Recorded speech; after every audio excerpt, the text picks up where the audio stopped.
할렐루야. 오늘 하루도 하나님의 은혜와 평강이 우리 모든 기도하시는 분들에게 함께 하시기를 주님의 이름으로 축복합니다. 축복합니다. 오늘 데살로니가 후서 마지막 장 이제 맞이했습니다. 사도 바울을 통하여 하나님이 데살로니가 교회 교인들에게 마지막으로 부탁을 합니다. 주의 종의 부탁이기도 하지만 이 성경은 하나님 말씀이니까 주님의 부탁이다 이렇게 받으셔야 되겠고, 또 한 가지 권면을 합니다. 마지막으로 끝으로 그러면서, 여러분, 우리가 보통의 사람들은 이렇게 사람이 죽을 때 이렇게 하는 말을 잘 귀담아 듣습니다. 청개구리도 그렇게 못났지만은 엄마 청개구리 죽을 때 하는 부탁 들어줬잖아요. 그래가지고 비가 올 때마다 청개구리가 우는 거는 그 마지막 부탁을 들어줬기 때문에 우리가 하나님의 말씀을 하나님의 말씀으로 잘 받으셔야 되겠습니다. 그래서 우리는 사도 바울이 데살로니가 교회 교인들에게 하는 부탁이라고 생각하지 말고 주님이 나한테 부탁하는 거다 이렇게 생각하면 꼭 맞는 말씀입니다. 오늘 두 가지 부탁 먼저 읽어보겠습니다. 1절입니다. 끝으로 형제들아, 시작. 끝으로 형제들아, 너희는 우리를 위하여 기도하기를 주의 말씀이 너희 가운데에서와 같이 퍼져나가 영광스럽게 되고. 여러분, 기도 부탁하는 거는 절대 부끄러운 일이 아니에요. 그리고 어쩌면 성도에게 있어서 가장 귀한 요청은 기도에 대한 요청입니다. 사도 바울은 어린 애한테도 어른한테도 누구에게도 기도 부탁하는 것을 주저하지 않았어요. 그만큼 기도가 중요하다. 그래서 데살로니가 교회 교인들에게 기도 부탁하는 내용이 뭐냐면은, 내가 지금 이렇게 복음을 전하는데 이 복음이 널리 잘 전파되도록. 그래서 골로새서에도 이제 나왔습니다만은 거기에도 전도할 문을 열어주세요. 이제 설교자로 말할 것 같으면은, 주님, 제가 하나님의 말씀을 잘 바르게 전해서 성도들이 그 말씀을 듣고 은혜를 받게 해주세요. 내가 어떤 사람을 전도하면은 그 전도 받는 대상이 복음을 잘 받아들여서 회심하고 예수님을 영접하게 해주세요. 그러니까 지금 사도 바울은 데살로니가 교회 교인들에게 요청하는 게 뭐냐 하면은, 지금까지 이렇게 복음을 전하는데 많은 복음이 전파됐는데 앞으로도 계속 그런 일이 일어나도록. 그래서 여러분들도 저를 위해서 기도할 때에 육신의 건강을 위해서도 기도해 주시고 너무 고마워요. 내 영혼의 평안함을 위해서도 기도하고 다 고마운 말씀인데, 덧붙인다면은 주의 종의 설교를 통해서 많은 사람들이 말씀을 듣고 은혜를 받고 회심하고 주님께로 돌아오도록. 지난번에 남산 중앙교회 헌신 예배 남선교회 갔더니 그 예배 마치고 나오는데 어떤 교인이 나한테 인사를 하십니다. 목사님, 매주 수요일 날 극동방송 설교, 목사님 설교 듣고 은혜 받고 있어요. 깜짝 놀랐어요. 방송 설교를 통해서도 많은 사람들이 은혜 받고 주님께로 돌아오도록. 아마 사도 바울이 지금 시대에 목회했으면은 방송 설교에 얼마나 많이 설교가 나갔겠어요. 그래서 사도 바울은 그걸 첫 번째로 부탁하는 거예요. 여러분들의 기도에도 이런 주의 종들의 복음이 널리 확산되도록 그걸 놓고 기도하고, 선교사님들 위해서도 기도하고, 그래서 많은 목회자들을 위해서 기도할 필요가 있습니다. 자, 두 번째 2절 말씀 읽어보겠습니다. 시작. 또한 우리를 부당하고 악한 사람들에게서 건지시옵소서 하라. 믿음은 모든 사람의 것이 아니니라. 두 번째로 부탁하는 기도의 제목입니다. 악한 사람들에게서 건지시옵소서. 여러분, 사도 바울이 사역하던 시대에 세상은 끝이라 그랬습니다. 지금도 우리는 말세를 삽니다. 여러분, 끝지점에 사는 이들의 가장 큰 어려움은 뭐냐 하면은 믿음을 지켜내는 게 어렵다는 거예요. 워낙 세상이 악하기 때문에. 그래서 여러분, 예수님께서도 우리에게 당부하신 그 기도문강, 주기도문이라 그러잖아요. 그 주기도문의 마지막 부분에 이런 말씀을 하잖아요. 우리를 시험에 들게 하지 마시옵고. 왜? 시험 들 일이 너무 많으니까. 물질로 시험당하고, 이성으로 시험당하고, 명예로 시험을 당하고, 가지가지 시험들이 많아요. 그러니까 우리는 매일 매순간 기도를 하되, 하나님, 우리 자녀들이 시험에 들지 않게, 하나님, 제가 시험에 들지 않게 해주시고, 그리고 다만 악에서 구하시옵소서. 이걸 덧붙여 놨잖아요. 예수님께서 시험을 당하셨으니까 여러분, 우리는 시험 안 당하고 살 수가 있겠어요? 당할 일이 많아요. 그래서 여러분들 오늘 새벽에도 기도하실 때 떠오르는 사람들의 이름을 하나님 앞에 올려드리면, 주여 아무개 절대로 시험에 들지 않도록 도와주시고 악에서 건져달라고, 죄악 가운데 건져달라고, 날마다 하나님이 한국교회가 시험에 들지 않도록 죄악 가운데서 주님께서 건져달라고, 한국교회를 건져주시고 우리 다음 세대를 건져주시고 우리 모든 교인들이 이 마지막 시대에 악에서부터 건짐받기를 우리 날마다 하나님 앞에 기도해야 한다는 말씀이에요. 그리고 이제 마지막 한 가지 권면의 말씀을 하는데 11절 말씀 다 같이 한번 읽어봅시다. 11절 시작. 우리가 들은 즉 너희 가운데 게으르게 행하여 도무지 일하지 아니하고 일을 만들기만 하는 자들이 있다 하니. 마지막으로 부탁하는 것은 의외로 대단한 것이 아니라 게으름을 경계해라. 게으르면 안 된다. 여러분, 이 게으름이라고 하는 말의 뜻이 뭡니까? 일을 안 하는 거예요. 게으르다는 것은 일을 안 한다. 그러니까 일은 안 하는 사람들 치고 또 남의 일에 참견은, 일을 만들기만 한다는 이 말의 뜻은 남의 일에 간섭을 많이 하고 감나라 대추나라 많이 말을 한다 이 말이에요. 여러분, 바울이 살던 때 이 데살로니가 지역의 이 신앙적인 영적인 분위기는 어떠했느냐 하면은, 우리나라로 치면은 1992년에 그 마지막 그 시한부 종말론이 아주 득세하던 그런 분위기하고 비슷한 거예요.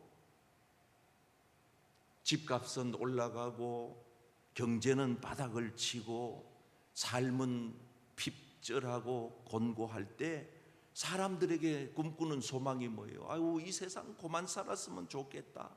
빨리 주님 왔으면 좋겠다. 이게 딱 데살로니가 교회 교인들이 살던 때의 환경이었어요. 지금 우리 시대도 비슷합니다. 그럼 그런 때에 사람들이 현혹되기가 쉬운 게 뭡니까? 이제 마지막에 예수님 재림이 임박했다. 그래서 다미선교회 같은 그런 이단 종파가 나오는 거예요. 그럼 우리는 언젠가는 끝이 오는 것은 기정사실입니다. 우리도 언젠가는 이 뛰던 심장이 멈추면 끝나는 거예요. 제가 아는 60살 난 나보다 어린 친구가 목사님인데 심장마비로 돌아가셨다고. 우리는 이 심장이 그냥 멈추면 끝나는 겁니다. 그거는 기정사실이에요. 그뿐만 아니라 주님은 오늘도 오실 수 있고 내일도 오실 수 있고 오신다 이 말. 그러나 우리가 중요한 것은 어느 때 오시더라도, 내가 어느 때 이 세상을 떠나더라도 우리가 살아가는 삶의 자세는 어떠해야 되느냐? 게으르면 안 된다. 게으르면. 우리나라 사람들은 의식 속에 일 안 하고 사는 게 굉장한 능력이라고 생각해요. 그래서 현역에 있는 사람들은 은퇴 안 하고 놀았으면 좋겠다 그러잖아. 은퇴한 사람들한테 물어보세요. 현역에 있을 때가 좋다, 일하는 게 좋다 이러잖아. 애들은 보면 버뜩 커서 어른이 됐으면 좋겠다 그러잖아. 어른들은 옛날 추억으로 내가 청소년 시절로 돌아갔으면 좋겠다 그러잖아. 모든 사람들이 이렇게 후회하면서 삽니다. 여러분, 사도 바울은 게으름에 대한 경계를 하면서 절대로 일하기 싫은 거는 차라리 안 먹는 게 좋다. 이 말은 참 무서운 말이에요. 10절 말씀, 우리가 너희와 함께 있을 때, 시작, 우리가 너희와 함께 있을 때에도 너희에게 명하기를 누구든지 일하기 싫어하거든 먹지도 말게. 그러니까 일하기 싫으면 뭐 하라는 거예요? 먹지 마라 하는 이 말은 죽어라. 여러분, 죽으면 제일 편합니다. 그러나 살 동안에는 우리가 어떻게 해야 되느냐? 게으르면 안 됩니다. 부지런해야 됩니다. 특히 예수 믿는 사람들은 부지런해야 됩니다. 예수님은 새벽부터 밤늦게까지 일하셨습니다. 사람들이 안식일에도 병자를 고치고 막 하니까 왜 율법을 어기느냐고 막 따져 물으니까 예수님이 뭐라 말합니까?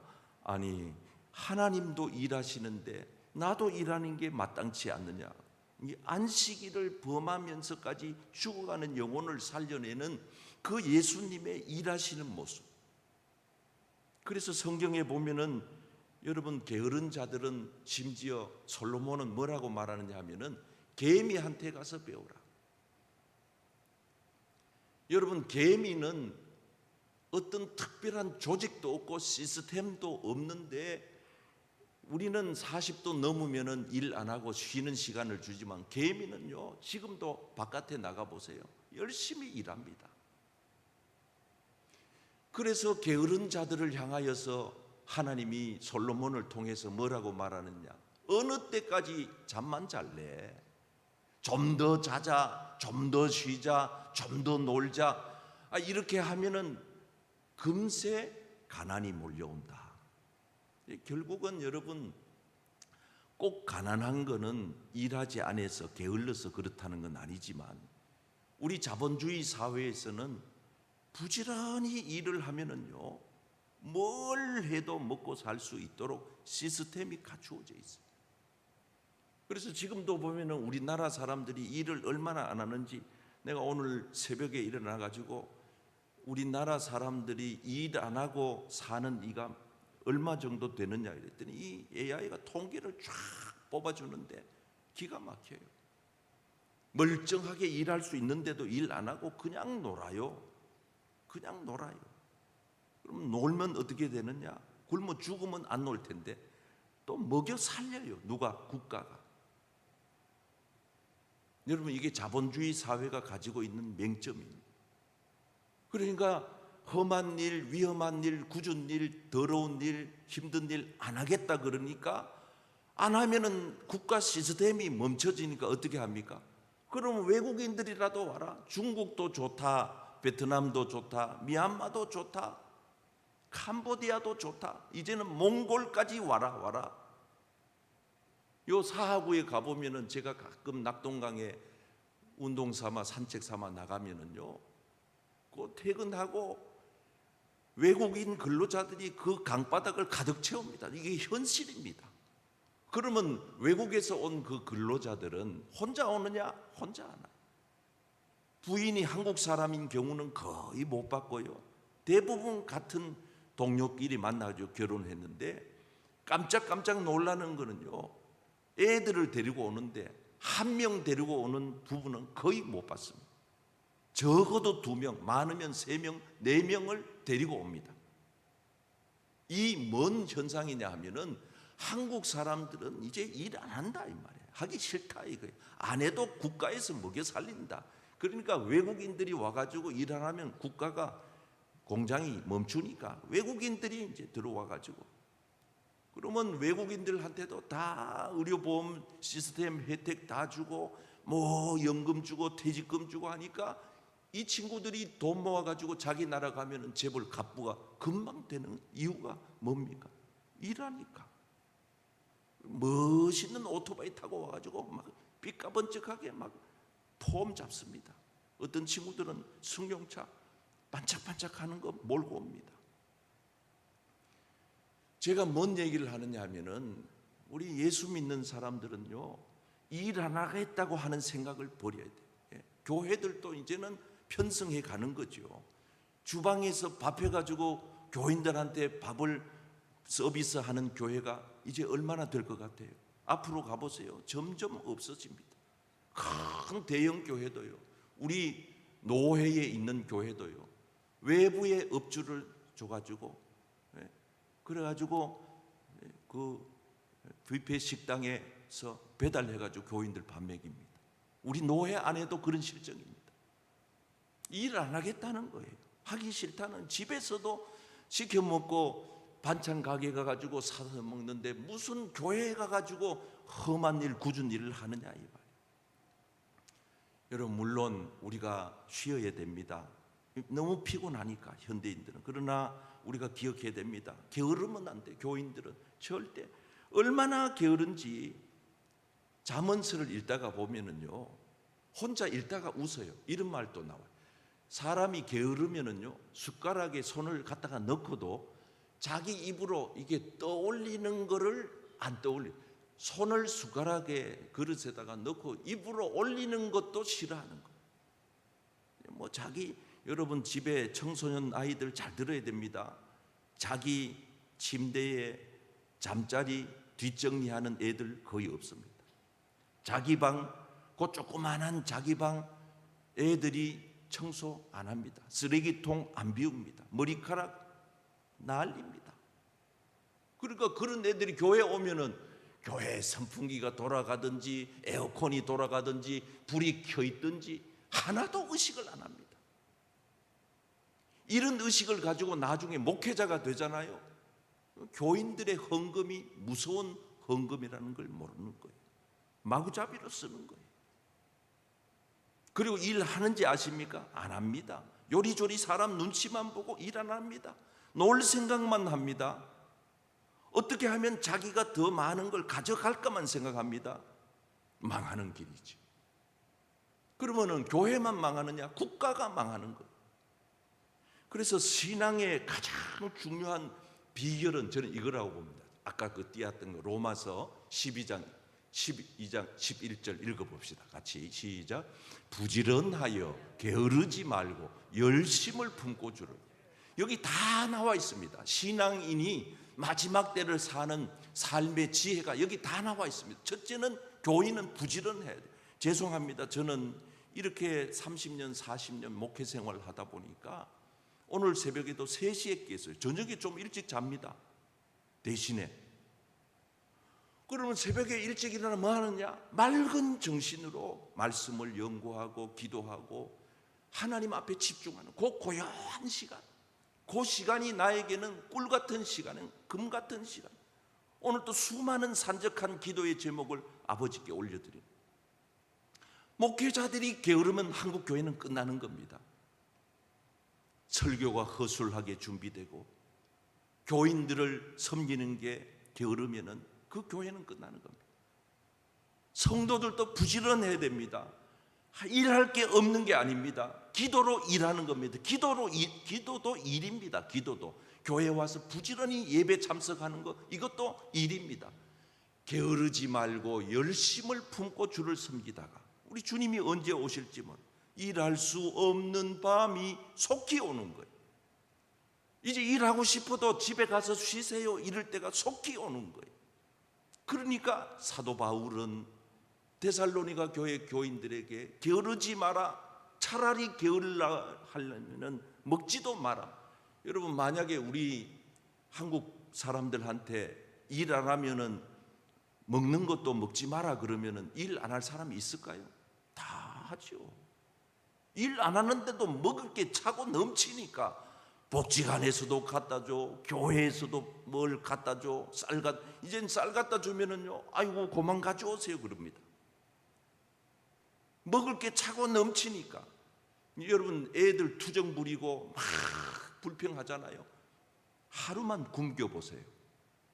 정신이 바짝 듭니다. 네가 일 안 하고 먹고 살 길이 있는가 봐라. 하루만 먹을 걸 안 줘보세요. 여러분들도 하루만 먹을 걸 안 먹어보세요. 정신이 번쩍 듭니다. 왜? 일 안 하고 배기겠습니까? 어쩔 수 없이라도 해야 됩니다. 우리 성도들은 부지런해야 됩니다. 열심을 품어야 됩니다. 주님이 언제 오시더라도 떳떳하게 부끄럽지 않게, 그래 살아도 주님이 오면 부끄러울 게 천지입니다. 그런데 그렇게 살지도 아니하고 있다가 어느 날 갑자기 주님 맞이하면은 얼마나 부끄럽겠어요. 오늘 우리가 이 말씀을 주님의 말씀으로 마음에 깊이 받아서, 자랑할 것도 없고 내세울 것도 없습니다.